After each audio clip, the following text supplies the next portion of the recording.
अच्छा, आज का जो हमारा टॉपिक है उसको हम कहते हैं मैथमेटिकल एक्सपेक्टेशन।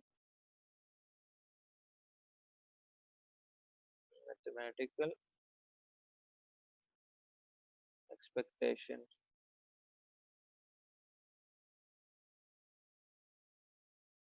ठीक है। आसान अल्फाज में है क्या चीज कि जैसे हम प्रोबेबिलिटी डिस्ट्रीब्यूशन बनाते थे। प्रोबेबिलिटी डिस्ट्रीब्यूशन क्या चीज है? तो प्रोबेबिलिटी डिस्ट्रीब्यूशन में हम वैल्यूज को उसकी प्रोबेबिलिटी के साथ टेबल की फॉर्म में लिखते होते थे। ठीक है। कि एक हमारे पास था फ्रीक्वेंसी डिस्ट्रीब्यूशन और एक था प्रोबेबिलिटी डिस्ट्रीब्यूशन। तो प्रोबेबिलिटी डिस्ट्रीब्यूशन में क्या होता था कि प्रोबेबिलिटी वैल्यूज को हम उसकी प्रोबेबिलिटी के साथ टेबल की फॉर्म में लिखते थे, ऐसे करके कि ये लेट सपोज 0 है, ये लेट सपोज 1 है, ये 2 है, ये 3 है। और लेट सपोज यहाँ पे इसकी प्रोबेबिलिटी लिखते थे 1/8, यहाँ पे 3/8, यहाँ पे 3/8 और यहाँ पे 1/8। ये मैंने वैसे प्रोबेबिलिटी लिखी है कि जब हम वो कॉइन टॉस करते थे 2 टाइम्स, तो हेड की प्रोबेबिलिटी मैंने लिखी है उसकी टेबल की फॉर्म में वैल्यूज के साथ। ठीक है। तो मैथमेटिकल एक्सपेक्टेशन में क्या करते हैं, जो मैथमेटिकल एक्सपेक्टेशन है उसको हम डिनोट करते होते हैं ई ऑफ एक्स से। ठीक है। और ई ऑफ एक्स का मतलब होता है इसको हम कैसे पढ़ते हैं, इसको हम पढ़ते हैं एक्सपेक्टेड वैल्यू ऑफ एक्स। ठीक है। तो इसका क्या मतलब होता है? इसका मतलब ये होता है कि इस वैल्यूज को प्रोबेबिलिटी के साथ मल्टीप्लाई करो। यानी कि मतलब ये हुआ 0 को मल्टीप्लाई करते हैं 1/8 के साथ, 1 को मल्टीप्लाई करते हैं 3/8 के साथ, 2 को मल्टीप्लाई करते हैं 3/8 के साथ और 3 को मल्टीप्लाई करते हैं 1/8 के साथ। तो जनरल फॉर्म में हम इसको ऐसे लिखते हैं x और p ऑफ x। ठीक है। और लास्ट पे क्या करते हैं कि इसको सम करते हैं। ठीक हो गया। हम्म।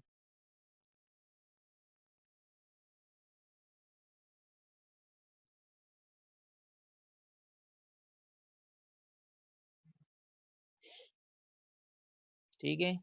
तो बाय डेफिनेशन क्या होगा? Sum of X P of X, यानी कि जो वैल्यूज हैं हमारे पास एक्स की, ये 0 1 2 3, इसको इसकी प्रोबेबिलिटी के साथ मल्टीप्लाई करके तो सबको प्लस करें। इट मीन्स के ये आपके पास आ जाएगा ऐसे कि expected value of X is equal to 0 × 1/8, फिर उसके बाद प्लस, फिर 1 × 3/8, फिर उसके बाद प्लस, फिर 2 × 3/8, फिर उसके बाद प्लस, फिर 3 × 1/8। ठीक है। तो इसका मतलब ये होता है कि हर एक वैल्यूज को उसकी प्रोबेबिलिटी के साथ मल्टीप्लाई करें। क्लियर? और इसको सम करें तो जो भी आपके पास आंसर आएगा। तो अब हम इसको डिफाइन कर लेते हैं, mathematical expectation of random variables. उसने लिखा है let a discrete random variable x have possible values x1 x2 up to xn with corresponding probabilities f of x1 f of x2 f of xn up to so on, such that sum of f of x is equal to 1, then the mathematical expectation or the expectation और the expected value of x, मतलब तीनों इसको कह सकते हो। Mathematical expectation या simply expectation कह सकते हो या एक्सपेक्टेड वैल्यू ऑफ एक्स कह सकते हो, denoted by e of x is defined as expected value of x is equal to, ये देखो ये x1 f of x1 यानी कि ये पहली वैल्यू, इसको लेट सपोज x1 कह लो, इसको f of x1 कह लो या p of x1 कह लो, ठीक है। ये क्योंकि रैंडम वेरिएबल है तो हम इसलिए प्रोबेबिलिटी को f of x में लिखते हैं, प्लस दूसरी वैल्यू को उसकी प्रोबेबिलिटी के साथ मल्टीप्लाई करो तो x2 f of x2 plus last value xn f of xn और अप टू सो ऑन, ठीक है। तो चूंकि ये सारे प्लस की फॉर्म में है तो प्लस को हम समेशन की फॉर्म में लिखते हैं, ठीक है। तो expected value of x is equal to summation I from 1 to infinity, क्योंकि हमारे पास ये इन्फिनिटी तक जा रहा है, plus up to so on. तो जनरल फॉर्म में x1 x2 xn को हमने क्या लिख दिया, I फ्रॉम 1 टू इन्फिनिटी, तो xi और f of xi, ठीक है। यानी कि ये आपके पास वो x की वैल्यूज है और ये f of xi उसकी प्रोबेबिलिटी है, यानी कि हर एक वैल्यू को करस्पॉन्डिंग प्रोबेबिलिटी के साथ मल्टीप्लाई करना है, ठीक है। तो वो यही बता रहा है कि लेट सपोज आपके पास ये वैल्यूज है x1 x2 xn up to so on, और ये उसकी करस्पॉन्डिंग प्रोबेबिलिटीज है f of x1 f of x2 f of xn up to so on. तो मैथमेटिकल एक्सपेक्टेशन क्या होगा कि वैल्यूज को उसकी प्रोबेबिलिटी के साथ मल्टीप्लाई करें और उसको प्लस कर दें, ठीक है। तो इसको हम कहते हैं मैथमेटिकल एक्सपेक्टेशन। ये हमारे पास था डिस्क्रीट वेरिएबल के लिए। अब अगर कंटिन्यूस टाइप वेरिएबल हो तो वो लिखता है कि if the random variable is continuous with probability density function f of x, ये ftn का मतलब होगा यहाँ पे फंक्शन, ये पहले भी बताया था कि जहाँ पे आपको ये ftn नजर आए इसका मतलब होगा function. If the random variable is continuous with probability density function f of x, then expected value of x is equal to minus infinity to plus infinity integral x f of x dx। यानी कि ये आपके पास जो continuous variable थे, last time हमने जो last class में question solve किए थे कंटिन्यूस वेरिएबल के, उसको हम इंटीग्रेट करते थे, ठीक है। तो कंटिन्यूस टाइप का अगर आपके पास वेरिएबल हो तो उसकी एक्सपेक्टेशन इंटेग्रल आप minus infinity two plus infinity, यानी कि ये जनरल फॉर्म में हम लिखते हैं माइनस इन्फिनिटी प्लस इन्फिनिटी। वैसे जब आप लोग क्वेश्चन सॉल्व करोगे तो उसमें आपको अपना इंटरवल दिया होगा जैसे लास्ट टाइम उसमें था। तो ये बराबर है x, ये आपके पास वो x वैल्यूज है, और f ऑफ x ये उसकी प्रोबेबिलिटी है, वो फंक्शन है जो आपको क्वेश्चन में गिवन होगा, और dx, ठीक है। तो इसके ऊपर एक क्वेश्चन देख लेते हैं।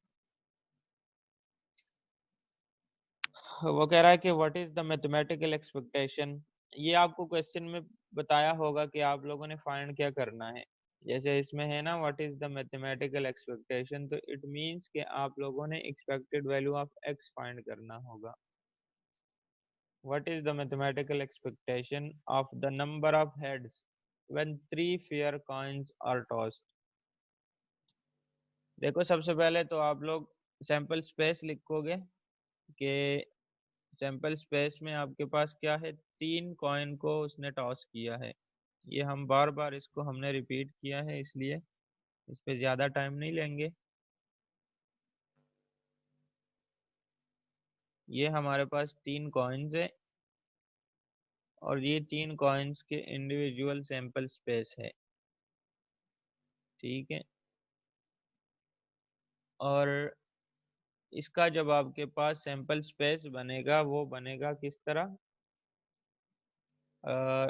2 पावर n, और 2 पावर n का मतलब क्या होता है, 2 पावर 3 यहाँ पे, क्योंकि 3 कॉइन्स है तो 2 पावर 3 इज इक्वल टू 8, ठीक है। तो सैंपल स्पेस आपके पास जो इवेंट्स बनेंगे वो 8 बनेंगे। किस तरह बनेंगे, पहले इन दो को क्रॉस मल्टीप्लाई करते हैं फिर इसका जो रिजल्ट आ गया उसको तीसरे के साथ क्रॉस मल्टीप्लाई करते हैं। तो आपके पास सोल्यूशन में देखो the sample space for the given example is s is equal to 2 power 3 is equal to 8। तो ये आपके पास कंप्लीट सैंपल स्पेस बनता है। ठीक है, triple H, H H T, H T H, ये हम काफ़ी दफ़ा बना चुके हैं, इसलिए अगर किसी को कंफ्यूजन हो तो वो प्रीवियस वीडियोस फिर देख ले इसके लिए। ठीक है, अच्छा, अब हमने देखना क्या है, हमने नंबर ऑफ हेड्स को देखना है, जो कि इसमें भी है इसमें भी है एक्सेप्ट द लास्ट वन। तो सबसे पहले तो हम इसकी पॉसिबिलिटीज देखते हैं कि यहाँ पे लिखा हुआ है let x be the random variable that denotes the number of heads. यानी कि पहले हम क्या करेंगे, इस x की वैल्यूज देखेंगे, इस x की वैल्यूज डिसाइड करेंगे कि वह कौन कौन सी वैल्यूज होगी। यहाँ पे हमने लिखा है let x be the random variable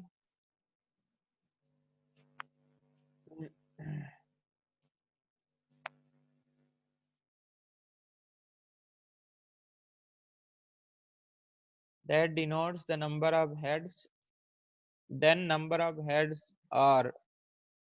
अब उसकी पॉसिबिलिटी कौन कौन सी हो सकती है, देखो x की एक वैल्यू 0 हो सकती है, ये लास्ट वन के लिए, क्योंकि इसमें कोई भी हेड नहीं है। ठीक है, तो x आपके पास 0 होगा, क्योंकि हम किसको देख रहे हैं, हम नंबर ऑफ हेड्स को देख रहे हैं जो कि क्वेश्चन में दिया गया है। इस लास्ट वन में कोई भी हेड नहीं है तो उसके लिए हमने 0 लिख दिया। अब इसमें अगर देखो तो इसमें एक हेड है, इसमें भी एक हेड है, इसमें भी एक हेड है, तो हमने उसके लिए लिख दिया 1। ठीक है, फिर इस वाले पे आते हैं तो इसमें 2 हेड है, इसमें भी 2 हेड है, इसमें भी 2 हेड है, तो उसके लिए हमने लिख दिया 2। और लास्ट वन जो फर्स्ट वन है उसमें ट्रिपल एच है, उसमें 3 हेड है, तो उसके लिए हमने लिख दिया 3। यानी कि जो x की पॉसिबल वैल्यू है हमारे पास वो है 0, 1, 2 एंड 3। ठीक है, एंड देयर प्रोबेबिलिटीज। और अब इसकी प्रोबेबिलिटीज क्या होगी, तो ये हम लास्ट टाइम इसको कर चुके हैं, लेकिन इसको दोबारा देख लेते हैं कि पहले 0 की probability F of 0, probability of x is equal to 0, और उसमें इवेंट कौन सा है, तो एक सिंगल इवेंट है, ये प्रोबेबिलिटी ऑफ ट्रिपल टी। तो ये चूंकि सिंगल इवेंट है तो इसकी प्रोबेबिलिटी होगी 1/8। 1 कहाँ से आया, 1 इस इवेंट से आ गया कि ये सिंगल इवेंट है, तो उसका लिए 1। और 8 कहाँ से आया, तो ये जो कंप्लीट नंबर ऑफ एलिमेंट्स है आपके पास सैंपल स्पेस के अंदर। ठीक है, फिर उसके बाद 1 को देखते हैं कि F of 1, probability of x is equal to 1, तो ये बराबर है प्रोबेबिलिटी ऑफ जिसके अंदर एक हेड है, तो वो 3 इवेंट्स है, एक ये वाला इवेंट है, एक ये है, एक ये है, तो इसकी प्रोबेबिलिटी आ जाएगी 3/8।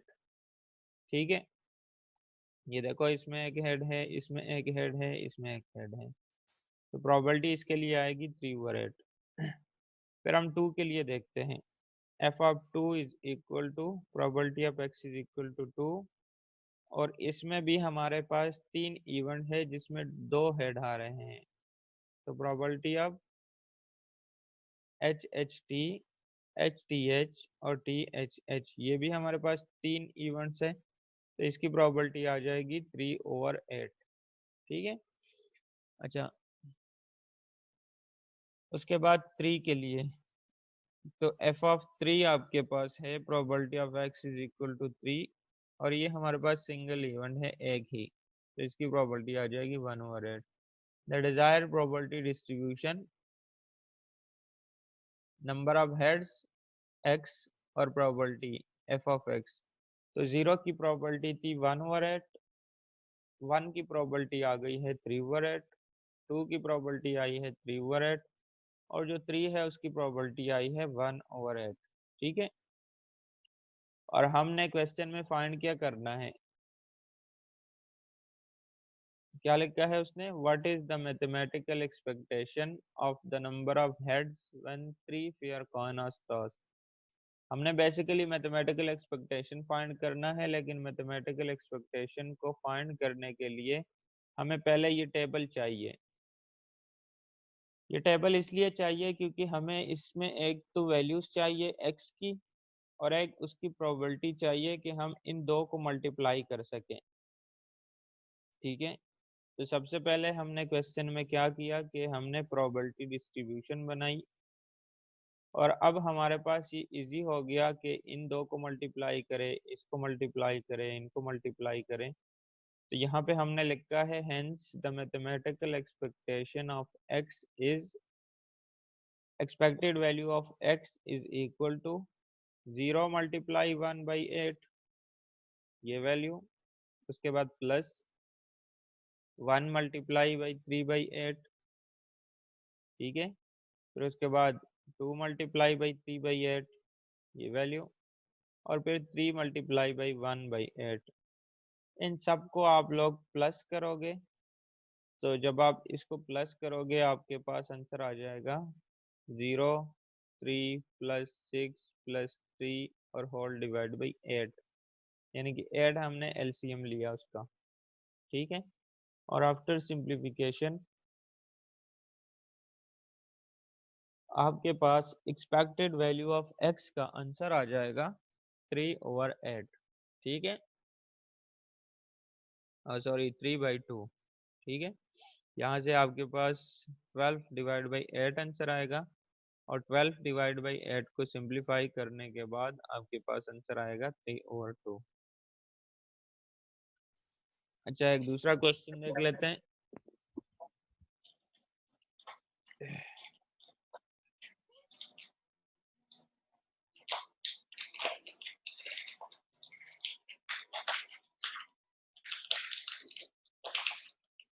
ये माइक्स बंद कर दो, किसका माइक ऑन है? इकबाल। अच्छा, एक क्वेश्चन है कि if it is rain an umbrella salesman can earn $30 per day. If it is fair, he can lose $6 per day. What is his expectation if probability of rain is 0.3? Question में ये बता रहा है कि अगर बारिश हो तो एक अम्ब्रेला सेल्समैन है और वो $30 कमाता है।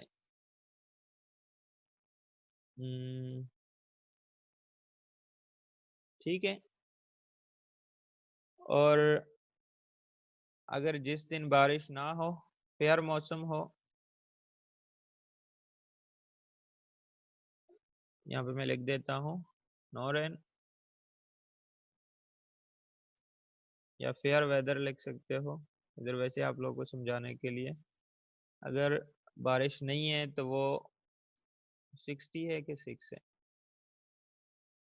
6 $6 उनको लॉस होता है।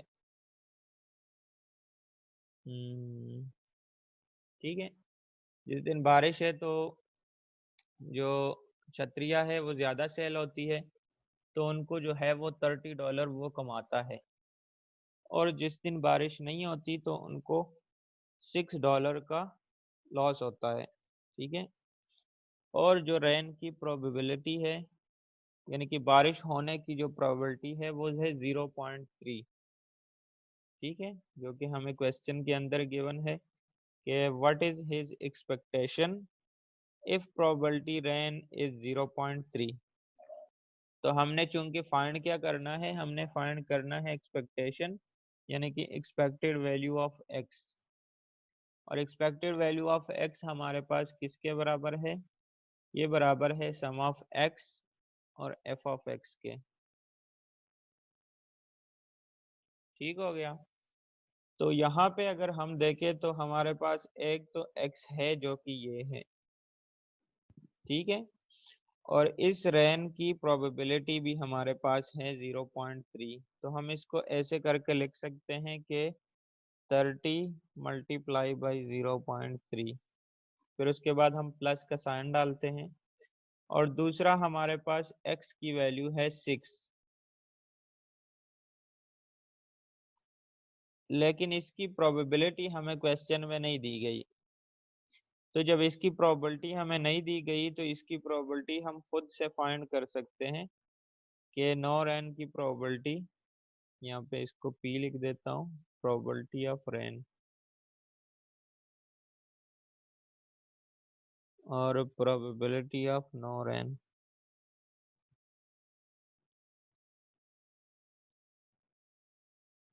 खुद से कैसे फाइंड करेंगे कि अगर बारिश होने की प्रोबेबिलिटी 0.3 है तो ना होने की प्रोबेबिलिटी क्या होगी। आप लोगों ने लॉ ऑफ कॉम्प्लीमेंट पढ़ा है, जो कि आप लोगों का टेस्ट भी है उसमें आज।